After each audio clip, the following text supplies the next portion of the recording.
यदि उस मनुष्य को संतान नहीं है, संतान की भी प्राप्ति होती है।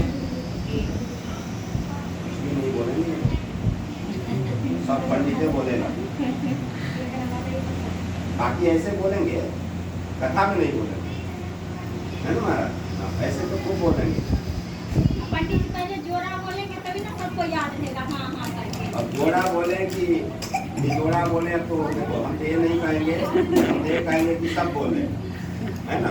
सभी लोग बोलो, कथा में उतारा भरना सीखो। ऐसे तो बोलते ही हैं, कथा में ही नहीं बोलते। कहते हैं महाराज, भगवान कहते हैं कि जो इस कथा को करना है, यदि उसे संतान नहीं है, उसे संतान की भी प्राप्ति हो जाती है। यह कथा किसी भी दिन भक्ति और श्रद्धा से समन्वित होकर मनुष्य जो है को बुलाकर, अपने बंधु बांधव पड़ोसियों को बुलाकर उनके साथ मिलकर के भगवान नारायण की कथा और पूजन को करेगी। नैवेद्य के रूप में उत्तम कोटि के भोजनीय पदार्थों को सवाया भाग मात्रा में बनाए, केले का फल, घी, दूध, गेहूं का चूर्ण बना करके भगवान को प्रसाद अर्पण करें। वहाँ बैठ करके भगवान की कथा को भक्ति पूर्वक श्रवण करें। कथा सुनने के बाद ब्राह्मणों को दान दक्षिणा दे करके उन्हें खुश करें। उसके बाद ब्राह्मण को भोजन करा करके और स्वयं भी भोजन करें। वहाँ बैठ करके भजन और कीर्तन करें। उसके बाद भगवान नारायण का ध्यान करते हुए और सभी लोग अपने अपने घरों को प्रस्थान करें। नारद, यह नियम है इस कथा को करने का। विशेष रूप से भगवान कह रहे हैं कि विशेष रूप से कलयुग में जो भी इस कथा को इस नियम के तहत करेगा, मैं उसकी सभी मनोकामना को पूर्ण कर दूंगा। ये नारद, कलयुग में अगर कोई मनुष्य दुख एवं दरिद्रता से छुटकारा पाना चाहता है, तो कलयुग में यह मेरी सबसे छोटी कथा होगी। इस कथा को करने से मनुष्य का दुख और दरिद्रता दोनों दूर हो जाएगा। श्री स्कंद पुराणे अंतर्गते रेवाखंड में श्री सत्यनारायण पंचाध्याय व्रत कथा यह पहला अध्याय पूर्ण हुआ। प्रेम से बोले श्री सत्यनारायण भगवान की जय। श्री वृंदावन बिहारी लाल की जय।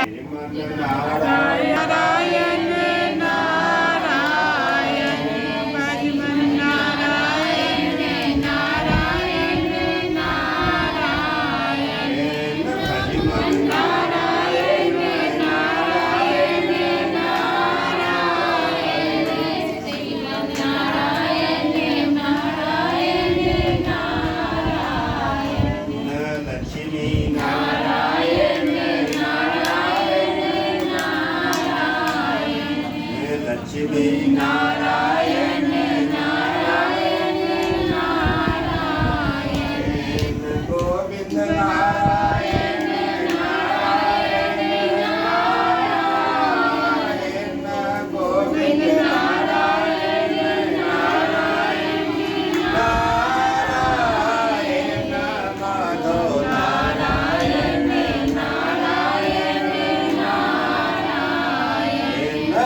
काशी नाम की एक रमणीय नगरी थी।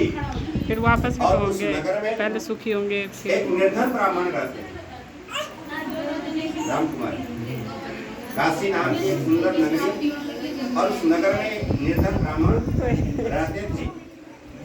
वह इतना निर्धन थे कि भूख प्यास से व्याकुल होकर और प्रतिदिन पृथ्वी पर इधर उधर भटक करके भिक्षा मांगकर और अपने जीवन का पालन पोषण करते। उस गरीब ब्राह्मण को दुखी देखकर ब्राह्मणों से प्यार करने वाले भगवान विष्णु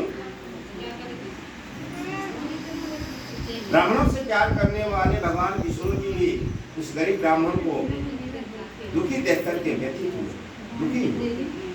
और भगवान ने क्या किया महाराज, एक दिन खुद को वृद्ध ब्राह्मण का रूप धारण कर लिया और आकर के उसी गरीब ब्राह्मण से पूछ रहे हैं, क्या पूछ रहे हैं महाराज?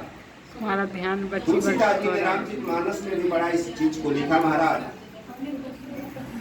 कि विप्रधेन सुर संतहिता, ध्यान दीजिएगा, कि विप्रधेनु सुर संतहिता लीन मनुजय अवतार निज इच्छा निरमित तनु माया गुण गोपाल। भगवान की लीला है परम।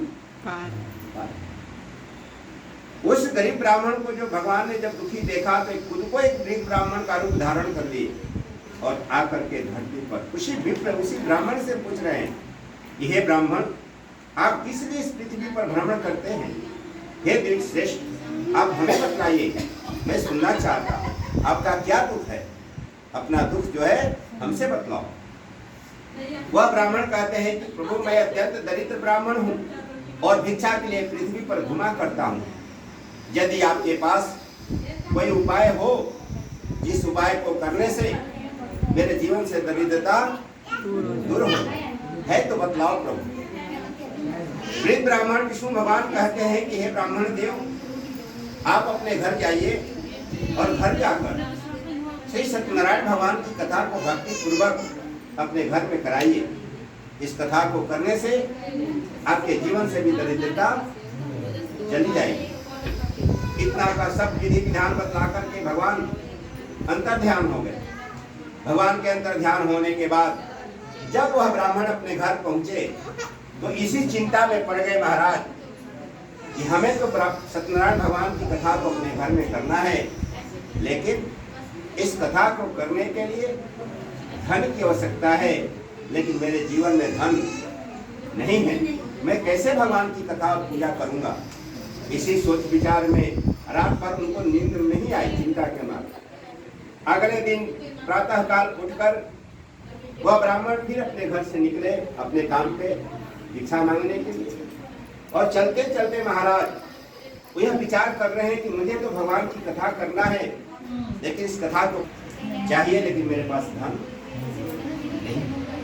अंत में कुछ अपने जीवन को भगवान के चरणों में समर्पण कर दिया, संकल्प लिया महाराज। कहते हैं कि आपन तेज संहारो आप महाराज। हे प्रभु, इसका अर्थात मतलब क्या हुआ? आपन तेज संहारो आपे। प्रभु सब आपका है, जीवन में मेरा कुछ भी नहीं। समर्पण हो जाओ भगवान को। और इतना ही नहीं, मनुष्य जो है भगवान के सामने यह भी कहता है, क्या कहता है महाराज, कि तन मन धन सब कुछ है तेरा, तेरा तुझको अर्पण क्या लागे? कहता है या नहीं कहता है? तन मन धन सब कुछ है तेरा, तेरा तुझको अर्पण क्या लागे?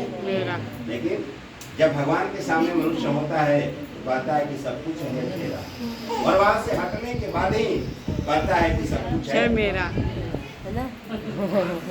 महाराज, इसका मतलब भगवान के सामने हम कहते कुछ हैं और करते कुछ। लेकिन कथा सिखाती है, शास्त्र सिखाता है कि अपने जीवन को ठाकुर जी के चरणों में समर्पण कर करके ही जीना चाहिए।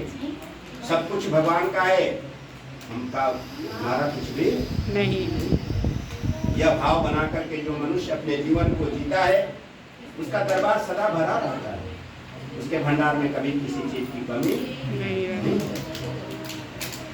जीवन को समर्पण करके रखना चाहिए ठाकुर जी के चरणों में। वह ब्राह्मण संकल्प करते हैं, क्या संकल्प लिया उन्होंने यही संकल्प लिया कि हे भगवान, आज मुझे भिक्षा पे जो मिलेगा मैं सबसे पहले उससे आपकी कथा अपने घर में करूंगा, उसके बाद जो होगा देखा। ऐसा संकल्प लिया, उनके मन में भाव आया कि मुझे आज जो भिक्षा में मिलेगा ना, सबसे पहले मैं कथा भगवान के अपने घर में करूंगा। और जब ऐसा भाव उनके मन में आया तो क्या हुआ महाराज? अभी आपको बताया था, कहते हैं ना, तुलसीदास जी ने रामचरितमानस में लिखा महाराज, क्या लिखा? कि जा पर कृपा राम की होई, ता पर कृपा करे सब।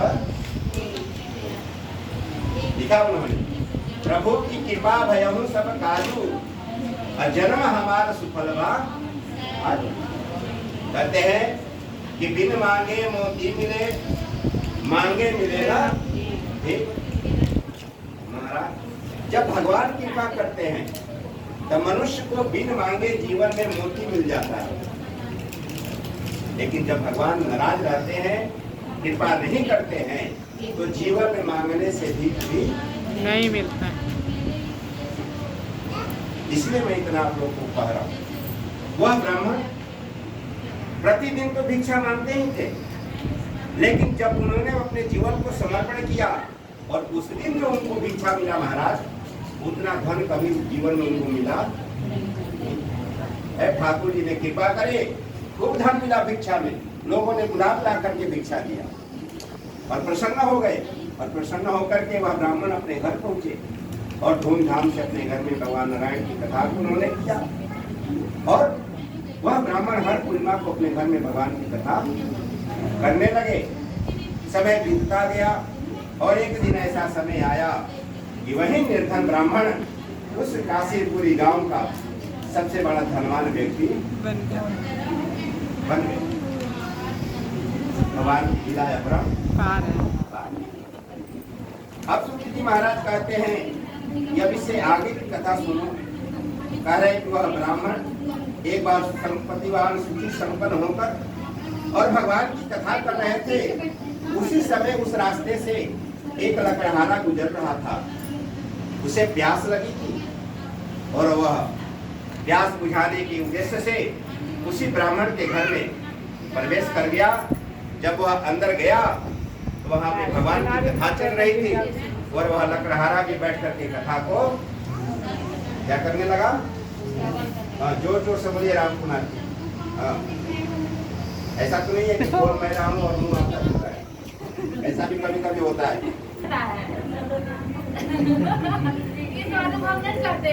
कौन बनने वाली है पंडित जी?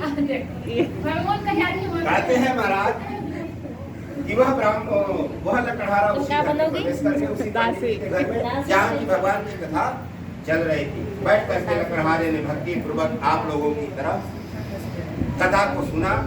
कथा सुनने के बाद उस लकड़हारे प्यास लगी थी, भर मांग करके जल पिया और फिर पंडित जी से पूछा कि